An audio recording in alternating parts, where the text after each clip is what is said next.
Grinder எல்லாம் கண்டுபிடிக்க முடியாத ஒரு காலத்துல பலசாலி ஒருத்தன் ஹோட்டலுக்கு வேலைக்கு போனான். ஹோட்டல் முதலாளி கேட்டாரு, உன் உருவத்தை பார்த்தா மாவு அரைக்கிறதுக்கு உன்னால முடியும்னு நான் நம்புறேன், செய்யறியா? நான் செய்யறேன்.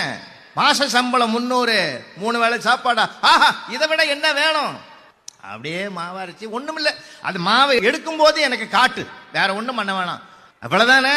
கொண்டு வந்து காட்டினா, தொட்டு பார்த்தாரு முதலாளி, வெண்ண மாதிரி அரடான்னாரு, போயிட்டான். மறுநாளும் கொண்டாந்து காட்டினா, வெண்ண மாதிரி அரடான்னாரு, போயிட்டான். 3வது நாளும் கொண்டாந்து காட்டினா, வெண்ண மாதிரி. இதே தான் தினம் சொன்னார். 4வது நாள் காட்டினா இதே சொன்னாரு, நான் வேலையை விட்டுலான்னுக்கிறேன்.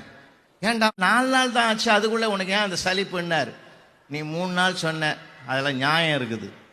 இன்னைக்கு 4வது நாள் நான் வெண்ணையே கொண்டாந்து காமிக்கிறேன்.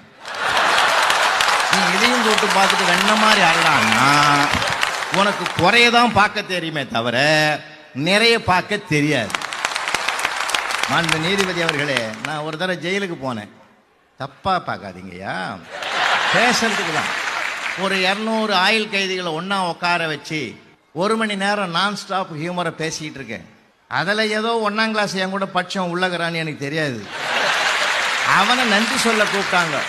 அவன் சொன்னான் பாரு, புலவர் ராமலிங்கம் சிரிக்க சிரிக்க பேசினார், இவர் வாழ்நாள் பூரா எங்க கூட இருந்தா நல்லா இருக்கும்னா.